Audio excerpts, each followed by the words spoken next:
Sir मैं बिहार के पूर्वी चंपारण जिले की रहने वाली हूँ। मैंने अपनी 10वीं तक की पढ़ाई गाँव के विद्यालय से ही की है और उसके बाद मैंने अपना ग्रेजुएशन एमएस कॉलेज मोतिहारी से 2009 में किया। 2009 से 2011 तक मैं यूनियन बैंक ऑफ इंडिया में क्लर्क के रूप में कार्यरत थी और 2011 से अभी तक मैं आईडीबीआई बैंक में सहायक प्रबंधक के रूप में कार्यरत हूँ और मेरी पोस्टिंग सर मोतिहारी में ही है। Your honors subject? So my honor subject is commerce. I'm a BCom honors.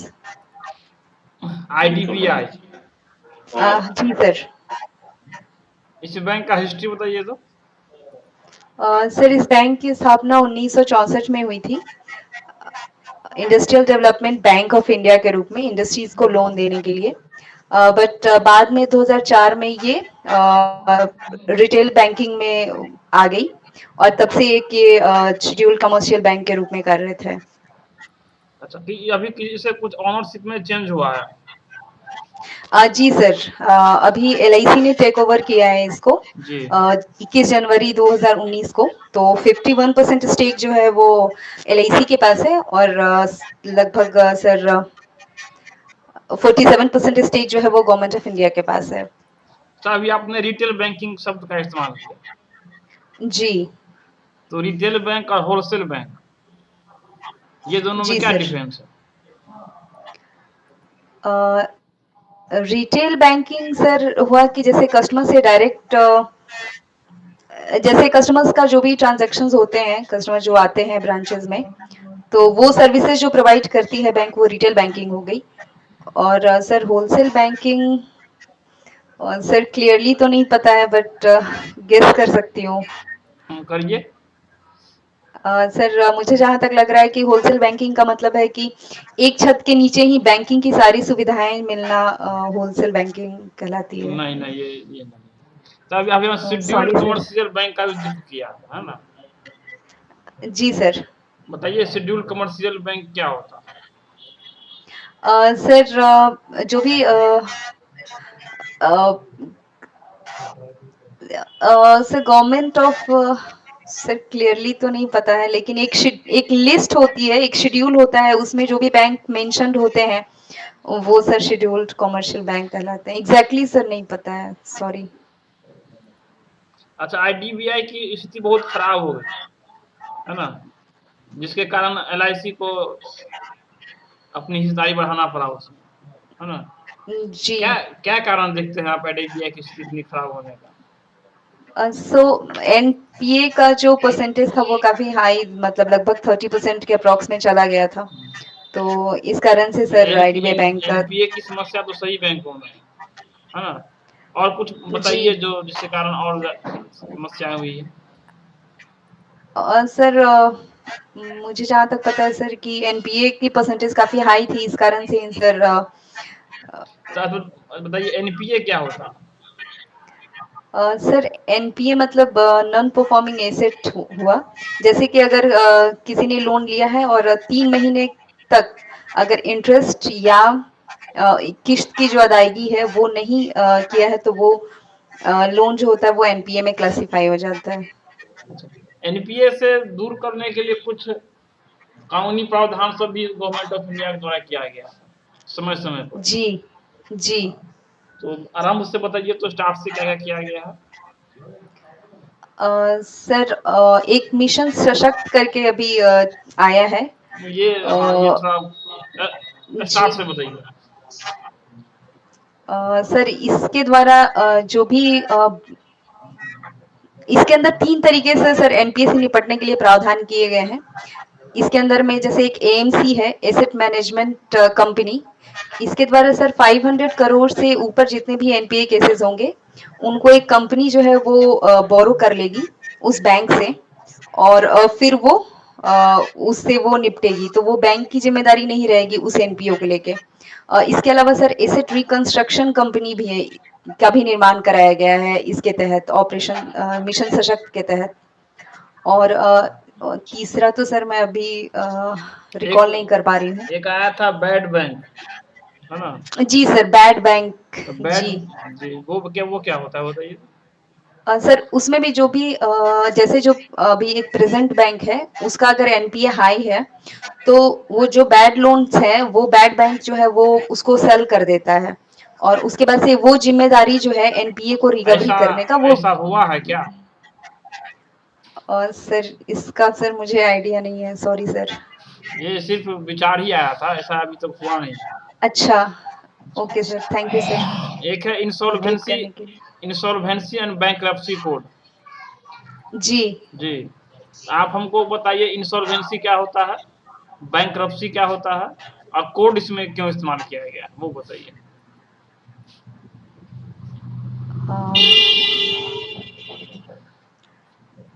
Sir अभी रिकॉल नहीं कर पा रही हूँ, सॉरी सर। हाँ बाबू सर। आवाज आ रही है पल्लवी जी? जी सर, आ रही है। एक तो आप बैंकर हैं जी। और बैंक में ही सीढ़ी दर सीढ़ी ऊपर चढ़ती जा रही हैं, तो फिर सिविल सेवा क्यों? सर बैंकिंग सेक्टर में हाँ मैंने काफी लंबे समय तक काम किया है सर, लेकिन मुझे लगता है कि प्रशासन के द्वारा जो भी एक अपॉर्चुनिटी मिलेगी सर, जो डाइवर्सिटी है वो सर कहीं ना कहीं बैंकिंग सेक्टर में नहीं है। इसमें बस फिनेंस से जुड़ी हुई जो भी चीजें हैं उसके लिए हम काम कर सकते हैं, लेकिन प्रशासनिक सेवा एक सर एक वृहत आयाम प्रदान करता है। इसलिए मैंने सर इसमें आने के बारे में सोचा और मैं आज आप लोग के सामने हूँ। तो बैंक में भी तो डाइवर्सिफिकेशन है, आप एग्रीकल्चरल लोन देते हैं, इंडस्ट्रियल लोन देते हैं, पर्सनल लोन देते हैं, कार के लिए लोन देते हैं। जी सर, लेकिन वो सिर्फ फाइनेंस से ही जुड़ा हुआ है और सेक्टर में सर अगर कार्य करने का अपॉर्चुनिटी देखा जाए तो सर उस तरीके से नहीं है। और दूसरा कारण सर मैं ये कहना चाहूंगी कि बैंक से में जो भी लोग जुड़ते हैं वो कहीं ना कहीं सरकार की जो योजनाएं हैं जिन लोगों तक पहुंच पाई है वो ही बैंक से जुड़ पाते हैं, लेकिन बहुत सारे ऐसे लोग हैं जो उन योजनाओं का लाभ नहीं ले पा रहे हैं। तो मैं चाहती हूँ कि उन लोगों तक भी जो सरकार की योजनाएं हैं उनकी पहुंच सुनिश्चित करूं। इसीलिए सर मैं प्रशासन में आना चाहती हूँ। देखिए, सेवा का अलग अलग रूप होता है। शिक्षक पढ़ा के सेवा देता है, डॉक्टर इलाज करके सेवा देता है, एक बैंकर बैंकिंग सिस्टम के थ्रू लोगों को सर्विस देता है। तो सब अपने अपने तरह से राष्ट्र की सेवा कर रहे हैं, राज्य की सेवा कर रहे हैं। तो आखिर सिविल सेवा में आखिर क्या ऐसा आकर्षण है जो आपको आज भी इस तरफ खींचता है? एकदम एग्जैक्ट उस पॉइंट को बताइए। सर कहीं ना कहीं मुझे ऐसा लगता है कि सिविल सेवा जो है एक डाइवर्सिटी उसके अंदर है जो बहुत सारे क्षेत्रों में मुझे कार्य करने का मौका प्रदान करेगा। सर यही एक कारण है मेरा इसमें आने का। ठीक है, प्रशासनिक पद पर अगर आपका चयन हो जाता है तब तो ठीक है, उसमें थोड़ा सा डाइवर्सिफिकेशन आपको मिलेगा। बाकी जो पद है उसमें कहीं भी डाइवर्सिफिकेशन नहीं है। तो इससे बेहतर है आपके लिए कि आप अपने ही बैंक में और ऊपर जाएं। Sir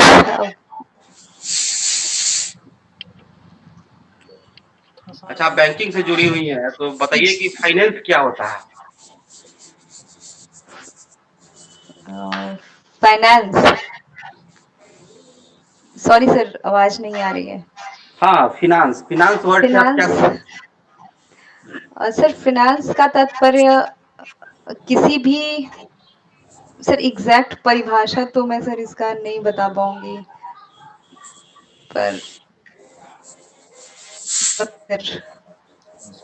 okay. अच्छा, अभी एक बड़ा चर्चा में है गूगल टैक्स, क्या होता है?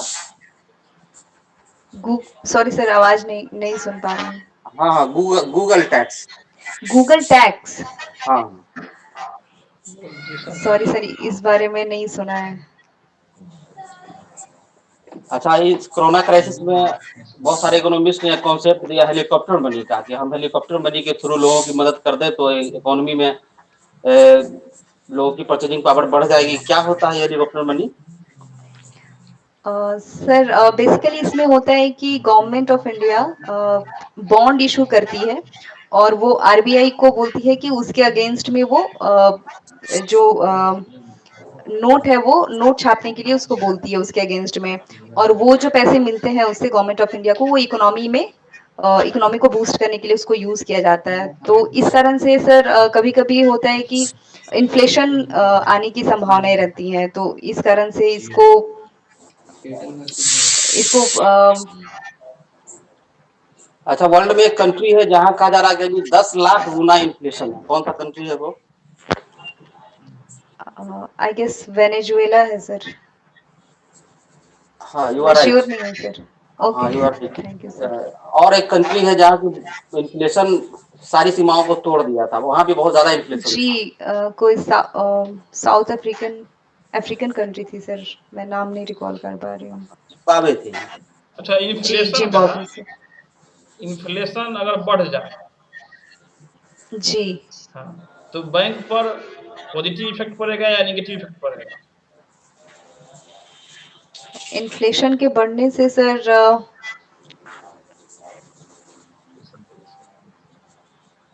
शॉर्ट टर्म के लिए सर पॉजिटिव इम्पैक्ट पड़ेगा।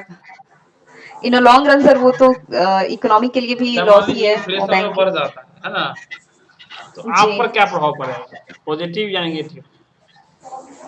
सर शॉर्ट टर्म के लिए तो सर पॉजिटिव पड़ेगा, बट लॉन्ग टर्म के लिए नेगेटिव पड़ेगा सर। ना, हाँ सर, बाबू सर कंटिन्यू करिए। अच्छा, आपके बैंकिंग में तो डिपॉजिट होते रहता है, तो इसमें दो कॉन्सेप्ट है, एक्टिव डिपॉजिट और पैसिव डिपॉजिट, ये दोनों क्या होता है? सॉरी सर नहीं आइडिया है। अच्छा, आरबीआई की जो स्थापना हुई थी जी 34-35 में हुई थी, जी तो एक कमीशन के रिकमेंडेशन पर हुई थी, कौन सा कमीशन था?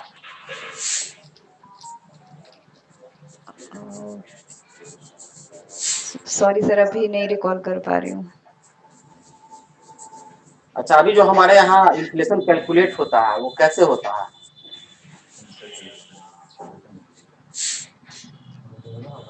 सॉरी सर नहीं आइडिया है सर। सर, अच्छा, अभी आपने अकाउंट ऑनर्स किया हुआ है क्या? जी जी सर। भाउचर और बिल में क्या अंतर होता है?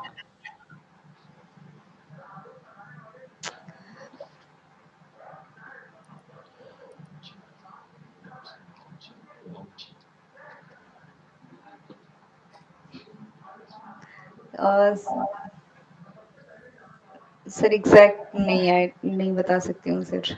हाँ सर। ऑप्शनल है LSW, श्रम समाज Yes, कल्याण।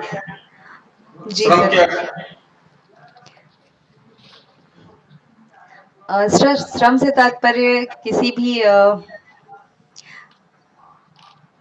सर एक मिनट सर, मानव के द्वारा किया गया किसी भी तरह का मानसिक या शारीरिक कार्य जिससे उसको धन की प्राप्ति हो श्रम कहलाता है। अच्छा, श्रमिक क्या है फिर?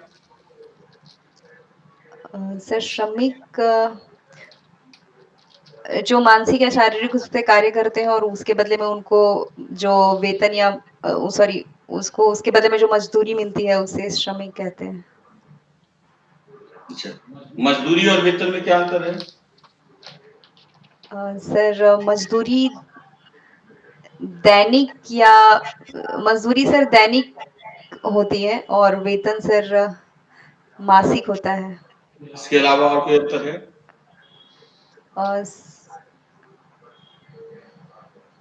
मजदूरी में सर ये ज्यादातर ये अनऑर्गेनाइज्ड सेक्टर में जो काम करते हैं। सॉरी सर और अंतर नहीं पता है। अच्छा, ILO के बारे में जानते हैं? Yes sir. ILO के 8 पिलर माने जाते हैं, जी जिसमें 6 पिलर को भारत ने अपनाया है। जी कौन कौन 6 पिलर हैं? सर ये तो पता है कि 6 पिलर को अपनाया है, लेकिन सर ये नहीं पता किस किस पिलर को अपनाया है। Sorry sir. अच्छा, श्रमिक संघ के इतिहास के बारे में जानकारी है? Yes sir. अच्छा, भारत का आंशिक रूप से पहला श्रमिक संघ कौन था?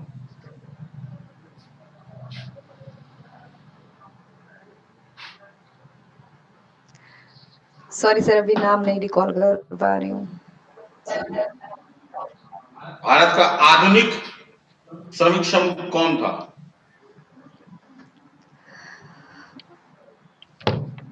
सॉरी सर, नहीं रिकॉल कर पा रही हूँ। अच्छा, किन्हें श्रमिक संघ का फादर कहा जाता है, पितामह?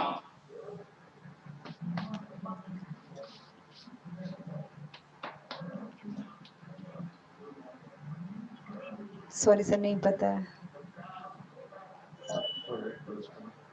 अच्छा, भारत के उस रेल मंत्री का नाम बताइए जो पहले रेलवे श्रमिक संघ के नेता थे।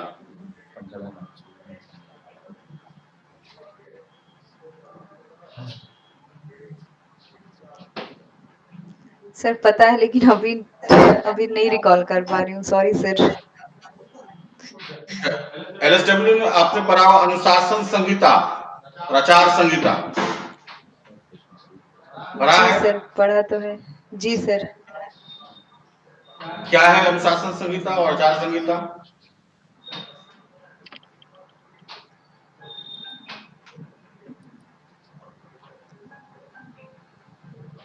सॉरी सर, अभी नहीं रिकॉल कर पा रही हूँ सर।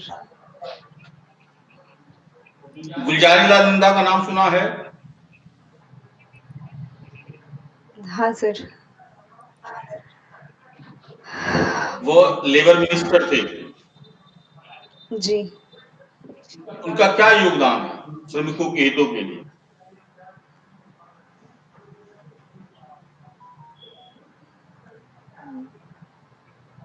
नहीं पता सर।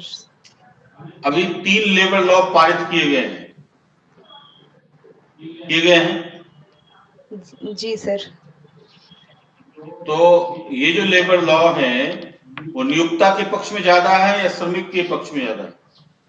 हेलो सर, अभी तो कोरोना काल में अगर देखें तो सर वो नियोक्ता के पक्ष में ज्यादा है। नहीं, हाल ही में पार्लियामेंट के द्वारा 3 लेबर लॉ पारित किए गए हैं। जी पता है सर। आपको? सर पता तो है, लेकिन कौन अभी लेबर मैंने लॉ पारित उसे किए गए हैं? अभी सर मैंने उसे ठीक से पढ़ा नहीं है, इसलिए सर। अच्छा, न्यूनतम मजदूरी कैसे निर्धारित होती है बिहार में? बिहार में सर 2 तरीके से निर्धारित की जाती है। एक अभिशमन के द्वारा और एक सर बिहार सरकार के द्वारा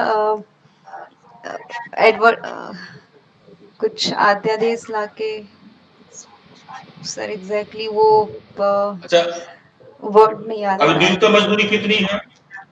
न्यूनतम मजदूरी कितनी है बिहार में? सर अकुशल के लिए 294 294 श्योर है? सर नहीं गेस कर रही हूँ। आप श्योर हैं? नहीं सर, मैं श्योर नहीं हूँ, गेस कर रही हूँ अच्छा, सर। मनरेगा में कितनी मजदूरी है? अभी सर मनरेगा बढ़ाया में गया कितनी है मजदूरी है? 202 रुपए सर।